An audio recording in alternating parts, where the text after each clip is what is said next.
नमस्कार विद्यार्थी मित्रांनो, स्वागत आहे तुमचे माझ्या यूट्यूब चॅनेलवर। तर मित्रांनो, आज आपण टीईटी परीक्षेसाठी इतिहास, भूगोल व नागरिकशास्त्र या विषयावरील महत्त्वाचे असे 50 प्रश्न पाहणार आहोत। तरी तुम्ही व्हिडिओ शेवटपर्यंत नक्की पहा। पण त्याआधी तुम्ही जर माझ्या चॅनेलवर नवीन असाल तर प्लीज माझ्या चॅनेलला लाईक आणि सबस्क्राइब करायला विसरू नका। चला तर मग व्हिडिओला सुरुवात करू। प्रश्न क्रमांक 1, काळकर्ते हे टोपणनाव कोणत्या समाजसुधारकाला दिले आहे? योग्य पर्याय आहे तो। तर काळकर्ते हे टोपणनाव शिवराम महादेव परांजपे या समाजसुधारकाला दिले आहे। प्रश्न क्रमांक 2, दत्त महात्म्य हा 7000 ओव्यांचा ग्रंथ कोणी लिहिला आहे? योग्य पर्याय आहे तो। तर दत्त महात्म्य हा 7000 ओव्यांचा ग्रंथ वासुदेव बळवंत फडके यांनी लिहिला आहे। प्रश्न क्रमांक 3, खालीलपैकी स्वराज्य पक्षाचे संस्थापक सदस्य कोण होते? योग्य पर्याय आहे 3, तर चित्तरंजन दास हे स्वराज्य पक्षाचे संस्थापक सदस्य होते। प्रश्न क्रमांक 4, न्यू मरे हे बेट खालीलपैकी कोणत्या दोन देशांमधील विवाद्य विषय गणला जातो? योग्य पर्याय आहे 1, तर न्यू मरे हे बेट भारत व बांगलादेश या दोन देशांमधील विवाद्य विषय गणला जातो। प्रश्न क्रमांक 5, कितव्या घटना दुरुस्ती अन्वये भारतीय घटनेच्या 8व्या परिशिष्टातील भारतीय भाषांची संख्या 22 झाली आहे? योग्य पर्याय आहे 2, तर 92व्या घटना दुरुस्ती अन्वये भारतीय घटनेच्या 8व्या परिशिष्टातील भारतीय भाषांची संख्या 22 झाली आहे। प्रश्न क्रमांक 6, जैव तंत्रज्ञान विद्यापीठ खालीलपैकी कोणत्या ठिकाणी आहे? योग्य पर्याय आहे 2, तर जैव तंत्रज्ञान विद्यापीठ हे नागपूर या ठिकाणी आहे। प्रश्न क्रमांक 7, भारतातील प्रसिद्ध धबधबे व राज्य यांच्या जोड्यांपैकी चुकीची जोडी ओळखा। योग्य पर्याय आहे 3, शिवसमुद्रम तामिळनाडू, तर शिवसमुद्रम धबधबा हा कर्नाटक राज्यात कावेरी नदीवर आहे। ही चुकीची जोडी आहे। प्रश्न क्रमांक 8, पुढे दिलेल्या जलसिंचनाचे प्रकल्प व राज्यांच्या जोड्यांपैकी चुकीची जोडी ओळखा। योग्य पर्याय आहे 2, रिहांद प्रकल्प मध्य प्रदेश, तर रिहांद प्रकल्प हा उत्तर प्रदेशात आहे। प्रश्न क्रमांक 9, डॅशच्या व्हाईसरॉयच्या कारकिर्दीत इसवी सन 1911 मध्ये भारताची राजधानी कोलकात्याहून दिल्ली येथे नेण्यात आली। योग्य पर्याय आहे 1, तर लॉर्ड हॉर्डिंग्ज या व्हाईसरॉयच्या कारकिर्दीत इसवी सन 1911 मध्ये भारताची राजधानी कोलकात्याहून दिल्ली येथे नेण्यात आली। प्रश्न क्रमांक 10, डॅश हा सहकार चळवळीचा जनक म्हणून ओळखला जातो। योग्य पर्याय आहे 1, तर रॉबर्ट ओवेन हा सहकार चळवळीचा जनक म्हणून ओळखला जातो। प्रश्न क्रमांक 11, नियोजन आयोग ही डॅश स्वरूपाची संस्था होती। योग्य पर्याय आहे 2, तर नियोजन आयोग ही सल्लागारी स्वरूपाची संस्था होती। प्रश्न क्रमांक 12, पैनगंगा नदी बुलढाणा जिल्ह्यात अजिंठा डोंगररांगांमध्ये डॅश येथे उगम पावते। योग्य पर्याय आहे 4, तर पैनगंगा नदी ही बुलढाणा जिल्ह्यात अजिंठा डोंगररांगांमध्ये देऊळघाट येथे उगम पावते। प्रश्न क्रमांक 13, स्वतंत्र भारताचे पहिले केंद्रीय शिक्षण मंत्री कोण होते? योग्य पर्याय आहे 4, तर मौलाना अब्दुल कलाम आझाद हे स्वतंत्र भारताचे पहिले केंद्रीय शिक्षण मंत्री होते। प्रश्न क्रमांक 14, लोकसभेत शून्य प्रहर कधी सुरू होतो? योग्य पर्याय आहे 2, तर लोकसभेत शून्य प्रहर 12 वाजता सुरू होतो। प्रश्न क्रमांक 15, कोणाच्या शिफारशीशिवाय धन विधेयक विधानसभेत मांडता येत नाही? योग्य पर्याय आहे 2, तर राज्यपालांच्या शिफारशीशिवाय धन विधेयक विधानसभेत मांडता येत नाही। प्रश्न क्रमांक 16, समाज स्वास्थ्य नावाचे मासिक कोणी सुरू केले? योग्य पर्याय आहे 2, तर समाज स्वास्थ्य नावाचे मासिक रघुनाथ धोंडो कर्वे यांनी सुरू केले। प्रश्न क्रमांक 17. अर्जेंटिनातील गवताळ प्रदेशाला काय म्हणतात? योग्य पर्याय आहे 2. तर अर्जेंटिनातील गवताळ प्रदेशाला पंपास असे म्हणतात. प्रश्न क्रमांक 18. खालीलपैकी कोणी महात्मा गांधीजींना राष्ट्रपिता म्हणून सर्वप्रथम संबोधले होते? योग्य पर्याय आहे 2. तर सुभाषचंद्र बोस यांनी महात्मा गांधीजींना राष्ट्रपिता म्हणून सर्वप्रथम संबोधले होते. प्रश्न क्रमांक 19. भारत नौजवान सभा या संस्थेचे संस्थापक कोण होते? योग्य पर्याय आहे 2. तर भगत सिंग हे भारत नौजवान सभा या संस्थेचे संस्थापक होते.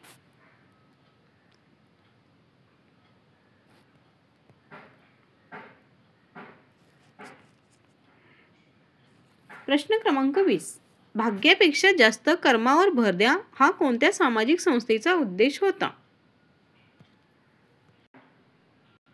प्रश्न क्रमांक 20. भाग्यापेक्षा जास्त कर्मावर भर द्या हा कोणत्या सामाजिक संस्थेचा उद्देश होता? योग्य पर्याय आहे 1. तर भाग्यापेक्षा जास्त कर्मावर भर द्या हा प्रार्थना समाज या संस्थेचा उद्देश होता. प्रश्न क्रमांक 21. जगातील वाळवंट आणि संबंधित खंड यांची अयोग्य जोडी ओळखा. योग्य पर्याय आहे 4. तर ग्रेट व्हिक्टोरिया उत्तर अमेरिकेमध्ये नसून ग्रेट व्हिक्टोरिया वाळवंट हे ऑस्ट्रेलिया या देशात आहे. ही चुकीची जोडी आहे. प्रश्न क्रमांक 22. पोर्तुगाल या देशाच्या राजधानीचे शहर कोणते? योग्य पर्याय आहे 1. तर लिस्बन हे पोर्तुगाल या देशाच्या राजधानीचे शहर आहे. प्रश्न क्रमांक 23. प्रसिद्ध अजिंठा या ठिकाणच्या लेण्या या प्रामुख्याने कोणत्या धर्माच्या आहेत? योग्य पर्याय आहे 4. वरील सर्व. तर प्रसिद्ध अजिंठा या ठिकाणच्या लेण्या या प्रामुख्याने हिंदू, ब्राह्मण, जैन धर्म व बौद्ध धर्म या धर्मांच्या आहेत. प्रश्न क्रमांक 24. तोरणमाळचे पठार कोणत्या जिल्ह्यात आहे? योग्य पर्याय आहे 3. तर तोरणमाळचे पठार हे नंदुरबार जिल्ह्यात आहे. प्रश्न क्रमांक 25. दक्षिण मध्य रेल्वेचे मुख्यालय कोठे आहे? योग्य पर्याय आहे 1. तर दक्षिण मध्य रेल्वेचे मुख्यालय सिकंदराबाद येथे आहे. प्रश्न क्रमांक 26. Indian institute of sugarcane research कोठे आहे? योग्य पर्याय आहे 3. तर Indian institute of sugarcane research Lucknow येथे आहे. प्रश्न क्रमांक 27. देशात 1953 मध्ये मागासवर्गीयांसाठी पहिला आयोग डॅश यांच्या अध्यक्षतेखाली नेमण्यात आला. योग्य पर्याय आहे 3. तर देशात 1953 मध्ये मागासवर्गीयांसाठी पहिला आयोग काका कालेलकर यांच्या अध्यक्षतेखाली नेमण्यात आला. प्रश्न क्रमांक 28. खालीलपैकी कोणत्या पदाचा निर्देश भारतीय संविधानात केला गेला नाही? योग्य पर्याय आहे 1. तर उपपंतप्रधान या पदाचा निर्देश भारतीय संविधानात केला गेला नाही.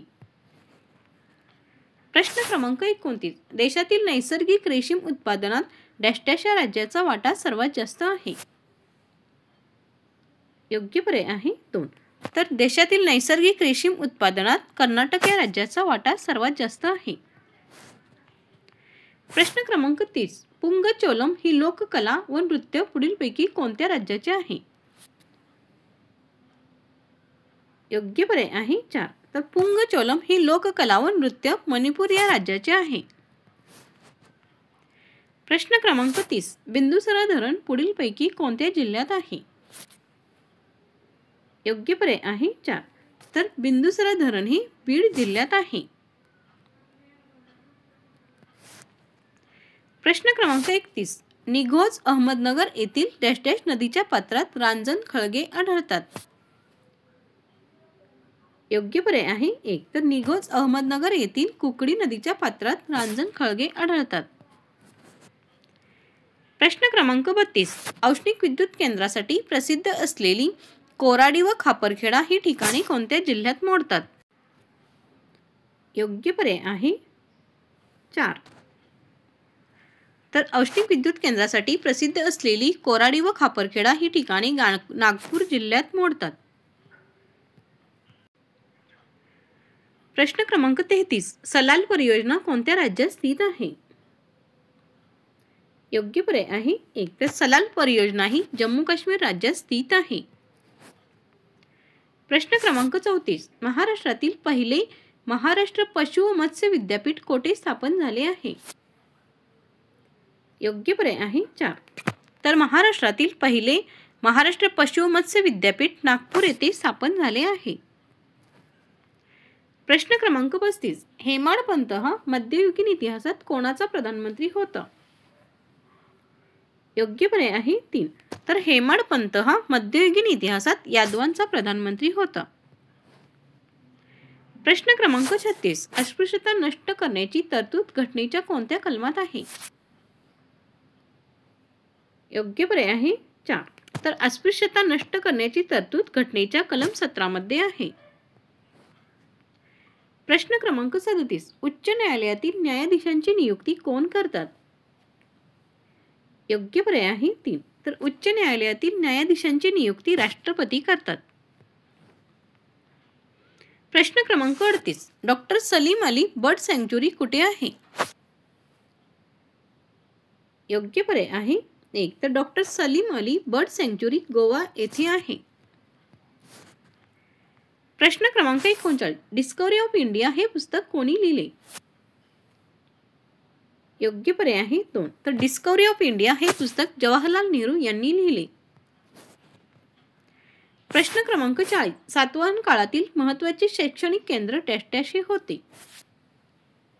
योग्य पर्याय आहे 1. तर सातवाहन काळातील महत्त्वाचे शैक्षणिक केंद्र पैठण हे होते.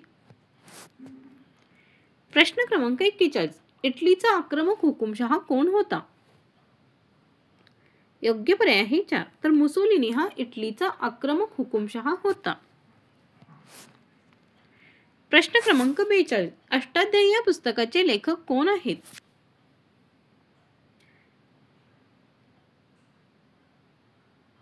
योग्य पर्याय आहे 3. तर पाणिनी हे अष्टाध्यायी या पुस्तकाचे लेखक आहेत. प्रश्न क्रमांक 43. मेगॅस्थनीसा कोणाचा राजदूत होता? योग्य पर्याय आहे 1. तर मेगॅस्थनीस हा सेल्युकस निकेटरचा राजदूत होता. प्रश्न क्रमांक 44. नगरपंचायत स्थापनेसाठी गावाची किमान व कमाल लोकसंख्या मर्यादा किती असावी? योग्य पर्याय आहे 3. तर नगरपंचायत स्थापनेसाठी गावाची किमान व कमाल लोकसंख्या मर्यादा 10,000 ते 25,000 इतकी असावी.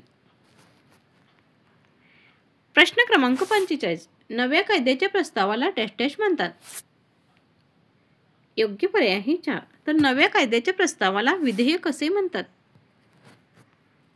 प्रश्न क्रमांक 46. राष्ट्रीय सुरक्षा समितीचा प्रमुख कोण असतो? योग्य पर्याय आहे 3. तर राष्ट्रीय सुरक्षा समितीचा प्रमुख राष्ट्रपती हा असतो. प्रश्न क्रमांक 47. टेहरी धरण डॅश डॅश या राज्यात आहे? योग्य पर्याय आहे 3. तर टेहरी धरण हे उत्तराखंड या राज्यात आहे. प्रश्न क्रमांक 48. कोणत्या केंद्रशासित प्रदेशात वनक्षेत्रे 0% आहेत? योग्य पर्याय आहे 3. तर लक्षद्वीप या केंद्रशासित प्रदेशात वनक्षेत्रे 0% आहेत. प्रश्न क्रमांक 49. माइन काम्फ हे कोणाचे आत्मचरित्र आहे? योग्य पर्याय आहे 3. तर माइन काम्फ हे ॲडॉल्फ हिटलर याचे आत्मचरित्र आहे. शेवटचा प्रश्न. प्रश्न क्रमांक 50. हैदराबाद संस्थानातील रझाकार संघटनेचा प्रमुख कोण होता? योग्य पर्याय आहे 2. तर कासिम रजवी हा हैदराबाद संस्थानातील रझाकार संघटनेचा प्रमुख होता. तर मित्रांनो, असेच नवनवीन व्हिडिओ पाहण्यासाठी माझ्या चॅनेलला नक्कीच सबस्क्राईब करा व बेल आयकॉनलाही प्रेस करायला विसरू नका, म्हणजे तुम्हाला माझ्या नवनवीन व्हिडिओचे नोटिफिकेशन मिळत जाईल. धन्यवाद.